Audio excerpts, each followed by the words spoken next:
You know, I maintain that TNA's pay-per-views have been getting progressively better since Jeff Jarrett was sent home last summer. From Hard Justice, No Surrender, Bound for Glory, Turning Point, in my opinion, they were showing improvement each time. Now, did Final Resolution follow that pattern? No, but there was enough good stuff here that I enjoyed myself and I didn't feel like I wasted my time. Now, we started off with the tag team title match, Motor City Machine Guns and the British Invasion. Uh, Very good opening match. It really got the crowd fired up. I'd say this was definitely one of the best matches the British Invasion have had, if not their best. Sabin and Shelley carried the action most of the time, which meant the action was fast-paced and awesome.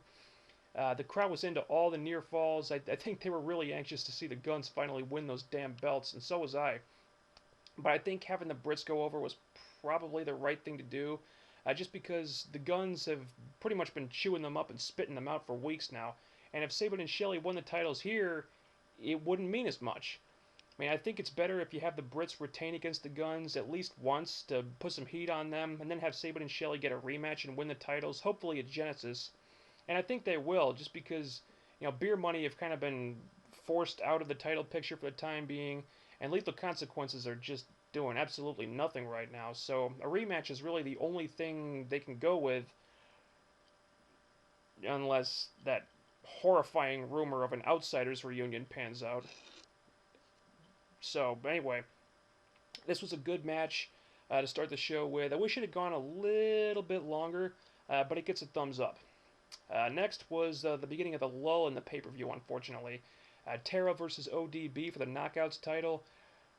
Really wasn't looking forward to this one that much. I don't see a lot of chemistry between these two. I don't think they match up that well. The match was okay. It was kind of meh, It was kind of slow and really wasn't long enough to be pay-per-view quality, but the finish was the right one. ODB's title reign really hasn't gone anywhere, and now that she's signed her new contract, there's really no reason to keep the belt on her anymore. Hopefully they'll move ODB out of the title picture now. I don't see any reason to do an extended feud with them.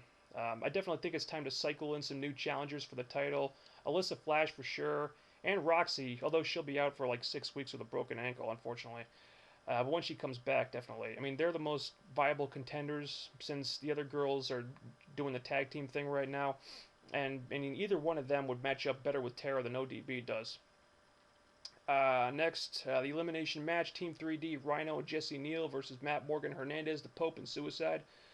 Uh, Not the greatest thing ever here. It was good. It wasn't really anything to write home about. But I liked it in the sense that at least all the young guys got a moment to shine in the match, and the right team won, thank God.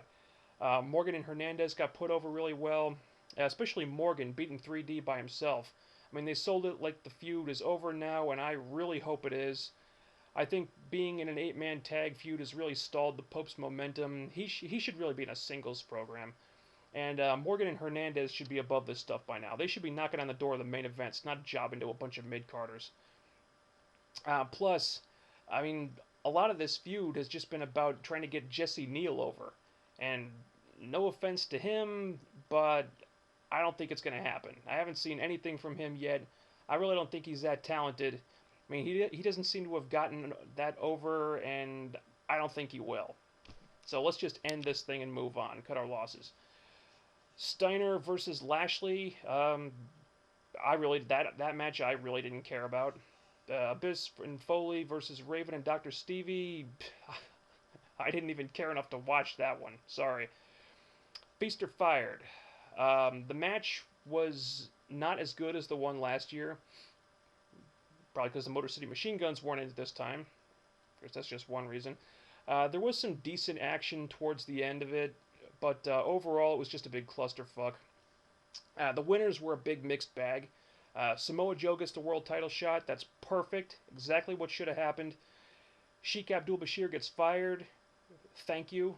He's done absolutely nothing in TNA. His role in World Elite is pointless. He can go. That's great. Kevin Nash getting a tag team title shot. Why? I mean, what is the point of that? No one wants to see Kevin Nash getting title shots. No one wants to see an Outsiders reunion. That's bullshit. Rob Terry getting the X Division title shot.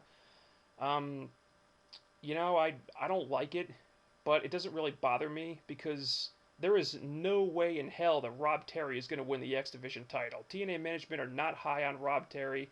I mean, there's all these reports saying that they think he's clueless in the ring. So most likely his title shot will just be used to have him cash in and then lose as like to put over the champion or to advance some storyline or something like when Hernandez cashed in at No Surrender. But yeah, Rob Terry is not going to be the X Division champion, so I don't think this is a big deal. After this is where things picked up again.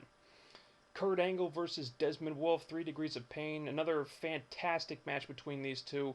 It went almost a half an hour, and it was just great, great stuff. I really like the story they told, how they kept working over a specific body part with Angle's arm and Wolfe's leg. And I couldn't believe that Kurt Angle took some of the bumps he took. I mean, this guy threw his back out in a normal match last month, and here he was taking superplexes and doing moonsaults and multiple Germans. I mean, that guy is just a machine. And Desmond Wolfe did great too. I mean, you really believe it now when Kurt says that Desmond Wolfe is one of the best guys he's ever faced.